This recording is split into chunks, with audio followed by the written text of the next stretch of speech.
G'day everyone, this is Einke here. Welcome to Investor Journeys, where we chat with everyday Aussies and seasoned investors about their property journeys, the wins, the stuff-ups and everything in between. Whether they've got one property or a whole portfolio, we dive into how they did it, what they've learned and what their journey's been like so far. No fluff, just real stories from real people. So let's get stuck in. G'day everyone, welcome to the IJ podcast again. We're talking with another investor and hearing all about her story. Her name is Kelly. I actually haven't met Kelly before. We've had a few words off here, but great to meet her and we'll do some intros. So welcome, Kelly. Thanks for joining us today. And thanks again for reaching out. We obviously haven't interacted together and I really appreciate you sharing this story today. No worries. It's really nice to meet you, Ainka. Look, Kelly, obviously we don't know much about each other. I don't know much about you. So do you want to just tell us a little bit about your backstory, where'd you grow up and a bit more about sort of where you've come from? So grew up Queensland through and through, tropical girl. Grew up in a divorced family, and money wasn't a real big topic around the table at either of my parents' place. But I was very fortunate that my dad did model some property things with a subdivision and a house removal and a couple of things, but it wasn't really something that he talked about, but he's always been sort of in business venture, Yeah. And also he gave me a couple of books when I was a late teenager, which I think were always in the back of my mind and didn't really sprout to fruition until in my 40s. He gave me a Noel Whittaker book called Getting It Together, which was targeted at teenagers, and also Rich Dad Poor Dad. Yeah. Yes. Yeah. So the concept of rat race was in my head my whole life after that. Yeah. Yeah, so interesting. I mean, I wonder if he was trying to get you to learn about it, or was he trying to sort of teach a lesson in some way? Maybe both. Yeah, I always wonder, look, I've got very young kids and, I always wonder when I should start. I do want them to open their eyes into the investment world and all that, but at the same time, you don't want to barrage them with what you're doing, potentially like what your dad was doing. So I'm trying to balance that line. But look, I've got a bit of time. They're only, young before school kids. So yeah, I've still got a bit of Start them young. Start them young. Yeah, so I should, shouldn't I? I should get them into the open auction straight away. But yeah, that's interesting. So you grew up in Queensland. Was that in Brisbane or was that elsewhere? A little country town, and my dad was in Toowoomba. Okay. So, Yep. yeah. And any siblings? It's a bit complicated. I've got two older half siblings and then a biological brother and then half younger sister. Right. So, yep. That's pretty cool. You've got a lot of acquaintances there. So you've got some, I suppose, influence from your dad, you're saying, as you grow up in that kind of space, but you haven't really grappled on in your, maybe university or the college life, I suppose, at that time. So what was your upbringing like? Was it, did you see a lot of money coming in, or was it something that, you felt that it was quite hard to sort of being frugal, that kind of thing? What was the life like growing up? So we definitely didn't have heaps of money at all. We were in a housing commission with my mum for quite a few years. Right. So there was that. I know looking back now that I understand it better, that I had some pretty strong biases that people that had money were really rich and greedy and terrible people. So I've had to fight against that a little bit as I've got older. And also a bit of a perception that property investing is only for people who've got lots of money, which is totally incorrect. No, that's right. Do you think, I mean, I can't picture how many people I've spoken to recently who's been coming from housing commission and have done very well. Do you think that's had an influence in your mindset today? Absolutely. Yeah. And that's sort of become my passion, is to help people to see that anything's kind of possible for most people. There's always a section of the community that are going to be stuck, but it's actually a fairly small minority with the right mindset and learning and help. Yeah, for sure. So you're obviously into the financial game at the moment, but was that always the case as you started working? Oh, no way. So I did my nursing degree straight out of high school, and I'm still working as a registered nurse part-time now. And I did a couple other little things. I started a little coffee van business and just to see if I could, and built that up and sold it off and that sort of thing. So that was fun. Yeah. And then, I got married fairly young, had 4 kids myself. So there was a lot of years there where we were just treading water, and it's a hard time of life when you got little kids sometimes, and especially when you have a partner that's not got that same sort of background, and my dad in my ear saying, Yeah. you got to get out of the rat race, So I just stayed in the rat race for quite a while. Yeah, I can understand. I mean, and look, I used to have, family and flatmate actually. I used to live with who was a nurse, and I saw the hours they were doing, and did you do the nights and the days and like the different shifts? Yeah, it's just I couldn't imagine how difficult that would be, not only just on your own, but I can understand all of that. So you've gone through the nursing situation, you've had the kids, you're obviously still a nurse, but do you want to tell me a little bit about what you're doing now? Sure. So at the moment, I'm still nursing. My second job is our property portfolio. So I'm onto my second husband now. I've upgraded, and it's amazing how that relationship with someone can really impact what you do in your life. That's for sure, because I would not be here without him for sure. Yeah. And my third job is that I'm a money coach. So I've started a business helping others to get those real foundational steps in place. I specialize in people with variable incomes like shift workers and solopreneurs and those people who have up and down incomes, because that is a really difficult thing to manage when you're just starting to learn to manage money. So yeah, I figured it out and I'm ready to help other people get off the wheel with the rats, like jump off. It's better on the other side. Yeah, for sure. I mean, you've come from, like I suppose your background and, I suppose a lot of buyers agents like myself have come from, doing that first and understanding how that all works to help others. So what's your business name? Custom money coach. Custom Money Coach. Well, look her up, everyone.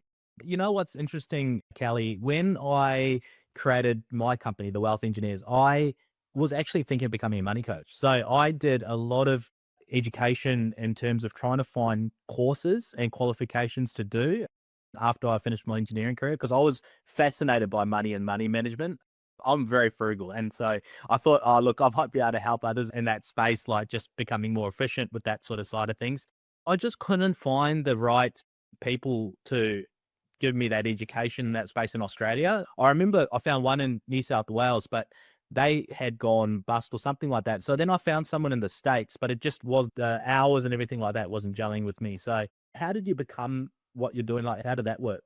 So I've got the lived experience, I guess, of doing what I'm teaching. So that's probably the biggest thing, really. And I've done courses in like behavioral finance. So it's not just about the spreadsheets and the numbers. That's one part of it, is the science. And to take a term from nursing, we talk about the art and science of nursing. And there's an art and science to money and money management as well. So a lot of it is like psychology based and yeah, so and in my work, I've been training people for, 25 years or more, so I can teach fairly well. Yeah. When people think of money coaches, they might think of financial advisors, right? But I 100% see the place for money coaches. And that's exactly what I wanted to do because you got your financial advisors, which you said with the fancy spreadsheets and the forecasting and the modeling, but they don't go down to the emotional level, in my opinion, that potentially a lot of people need. That they would just give the facts and the figures, whereas the money coaches and the good ones out there are focusing a lot on the mindset, their past experience, and their situation, what they're in, to give them the guidance that they need. It's almost the money guidance counselor, if you will, I would have thought. Absolutely. Yeah, Yeah. yeah. And, the saying about like you become the 5 people that you hang around, I wanna be one of those people to go, "What would Kelly do?" "What information do I need? How can I find this information?" And, be that inspiration and that mentor for people. Yeah. Yeah, absolutely. You're not just selling insurances and that kind of thing. So yeah, Oh, no, I don't sell any products at all. yeah, I'm just, like, there to help people get where they wanna go. Yep, absolutely. And it's that. led to them. Yeah, and I see that being a growing need, especially in today's environment. With the whole, back in the day, I'm sure everyone knows about the money in the jars and putting pay slips, coins in these jars, savings, and whereas now it's all on the card. So it's a very interesting job. I'm sure you see a lot of stories with that. But anyway, look, I really want to dig into that more, but we've got to understand what's happened with your property. Yeah, sure, let's But talk property. it's on property. So tell me about your first property. What was your mindset going into it? You've gone through, as you said, the rat race, and what changed and how did you get into that first property? So my first property, I went through a divorce. It was shit. Had 4 kids and a Rottweiler to house, and I'm like, "I'm just gonna rent. I'm not gonna try and buy this house." And I'm so glad that a friend of mine said, "Just wait 3 months and see where you're at, and then see if you can buy it." And I did, and I bought that house from my ex-husband. So without that, I wouldn't be where I am either. So there's some lessons there about don't do emotional things and get help from other people for sure. And then I met my now husband, and as the relationship went on, we started talking about goals, future and stuff, and we decided we both wanted to invest. And I've had my eye on a place in Moreton Bay area for a long time, in Deception Bay, because I've lived in this area for a long time. And I'm like, I've always wanted to buy a house there. And he's like, okay, let's do it. So we did. So we're living in separate houses. He was still renting. By then, my house that I had bought had gone up a little bit with the equity. So I took out 50 grand equity, and he had some savings, and we decided to buy an investment property together. So you bought off your ex-husband that Yep. property, and then Yep. you kept that one and bought this one as well. So now Yep. you've got two. Yep. Yep. And what year was that? That was in 2021. Oh, what good timing. So very lucky. And yeah, like we've done it very fast.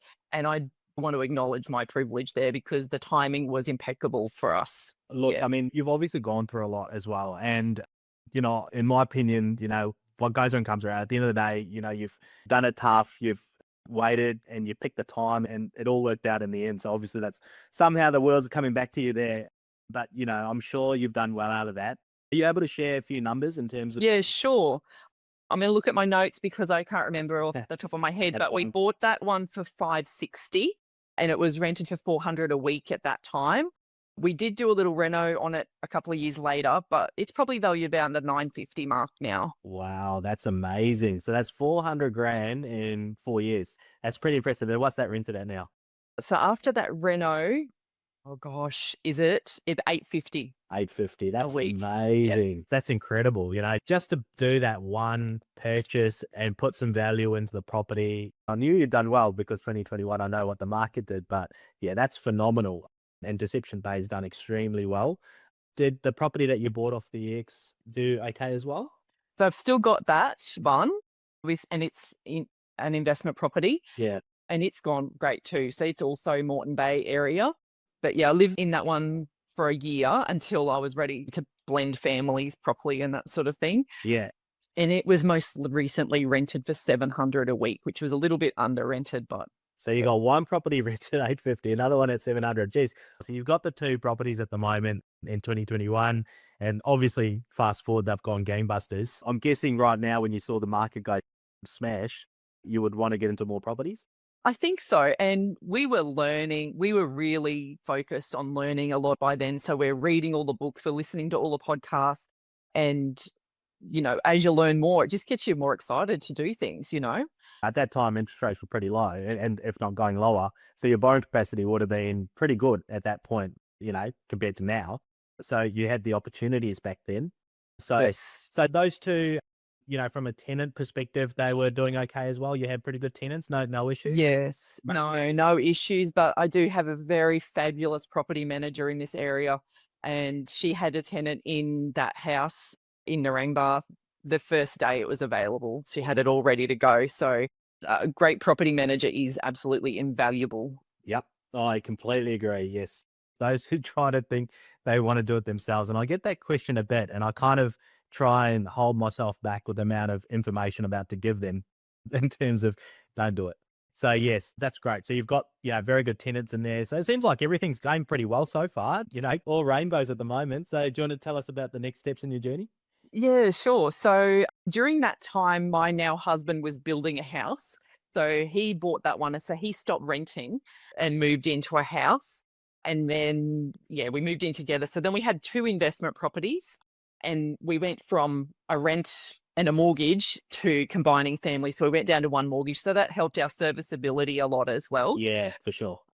And then, so the following year, we bought in Hewdale, which is a suburb in Perth. So that was in April of 22, and we paid 450,000 for a little 3-in-1 there that needed a little bit of a spruce up. It was rented for 400 a week at that time, our first rent, and it's worth, I think, about 750 now. Yeah, I was gonna say you must have a crystal ball somewhere around there. I don't know, did you know that these markets were on the cusp of doing very well? Like, what made you choose Perth? Was it just the noise or the media or the podcast or whatever it is you listen to? Like, how did you pick that market? By that time, we were starting to learn more about supply and demand, and, how to look up infrastructure details, how to talk to property managers a bit more to get some of the boots on the ground information. So we had a few people on our side there, and vacancy periods and that kind of thing. So we were started to get a little bit more data driven by that point, and that has served us well since then. Yeah, the Deception Bay one was pretty much a gut feeling because I'd lived in the area for a long time and went, this has got to go off. Like, it's a nice spot. You just picked the right time and you were there at the right place. So I think you've done, extremely well. But look, I'm interested in the Perth one because you've obviously got all the data that you've looked at. We were buying in that market in 2022 as well. We personally bought quite a few properties there, but I knew the industries and I knew what was going on there quite well. But I had to convince a few of our clients with respect to trying to tell them it's not quite just a mining town. There's more to it these days with Perth. Like, did you have that stigma at all attached when you bought there? Like, did you have any reservations? I did. Yeah. My husband didn't, because he was in Canada for 20 years with his first wife before he came back to Australia. So he missed all of that, like, Perth dive, but it was deep in me. And we're also looking at Adelaide at that time. And pretty much we just went, you know what, Perth, the numbers just look better. So we just went, okay, let's do it. This sounds terrible, but it was a little bit of an impulse buy. Even though we'd done a lot of the work, we knew the groundwork. We were both homesick with COVID and scrolling Domain as you do. So you can do it all remotely. It was a good time to do something remotely because everyone was used to it, the broker and conveyancing and everything. You didn't need to see people face to face anymore. So That's all right. What made you pick that suburb in Perth? it's about 8Ks from the CBD. And we thought that the lower price points would increase more than the higher price points. And that has served us pretty well. Yeah. Yeah, absolutely. Yeah. And obviously, moving forward, I'm sure the lower price point has helped your ability to expand the portfolio later on if you had to as well, So no doubt the yields will be high. And 8Ks from the city at under 500, it's almost non existent back then, let alone now. So that's a great purchase. And I'm assuming you've kept that one. Yes. Yeah. We still got that one waiting a little bit longer to get Yep. that one. Yeah, Yeah. absolutely. Absolutely. And is there any more properties in your portfolio? Yeah. So the following year, we didn't actually buy one in 2023, which is a bit sad, but we did do the big renovation. We spent about 80,000 there and increased our valuation on the property, increased our rental yield. So then that allowed us to jump into another one. Yep. So we increased our serviceability as well as our deposit that we had.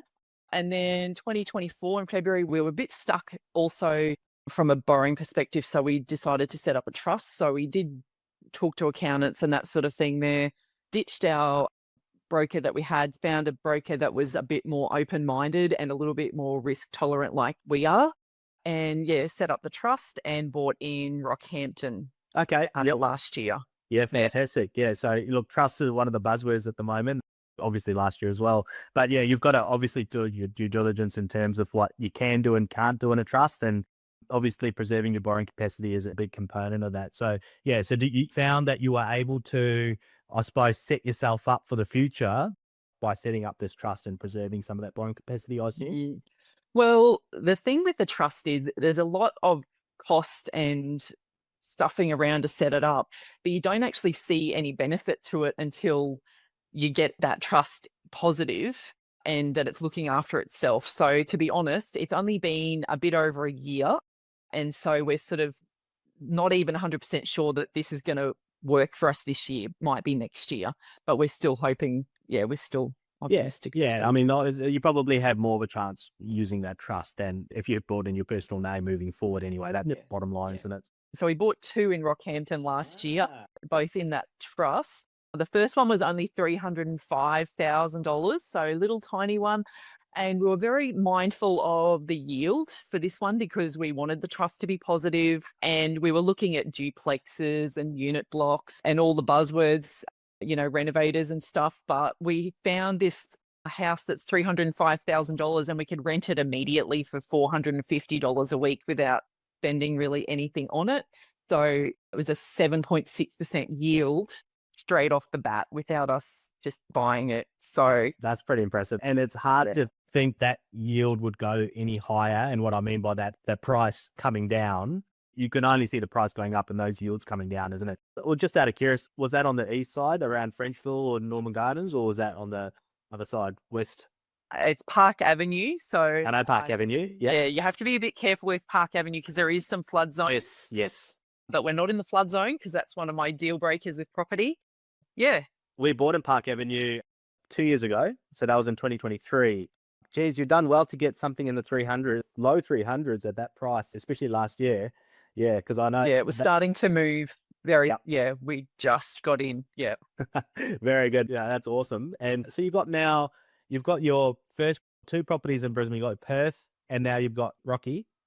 Yeah. So you got 4 properties in less than 4 years. So that's pretty impressive, especially from what you've sort of come from and everything. So was that it for you? Were you thinking, oh no, I've had enough, or you just getting started?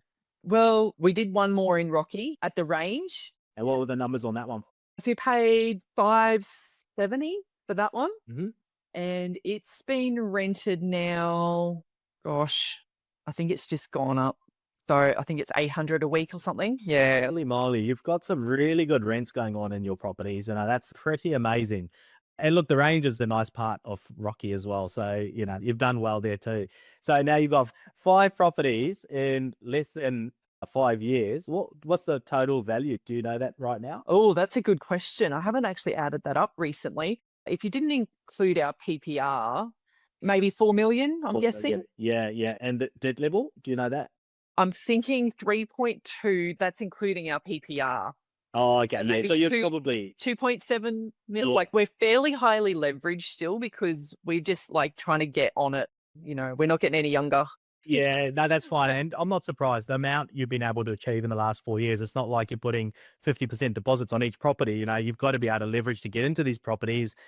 And look, like I said, you've done extremely well just to get into them, let alone now holding them. And the rents are what I'm really impressed with respect to, you've obviously got Queensland, quite a few there, and you've got into Western Australia. So those two are probably the strongest yielding states, maybe apart from NT, but you've obviously set yourself up from an income perspective as these properties grow. Have you guys thought about an exit strategy at this stage, or are you just thinking right now, let's consolidate and let's hold them for a bit longer? Yeah, so our goal now, we're actually got one on the market coming up in a couple of weeks because we'd like to buy a different PPR. So the house that we're in now is quite big because we've got a blended family of 6 kids and they're all starting to move away and do their own things. So we'd like to buy a different PPR that's a bit more future-proofed and get ready to quit our everyday jobs, really. So you're going to downsize essentially. Yep.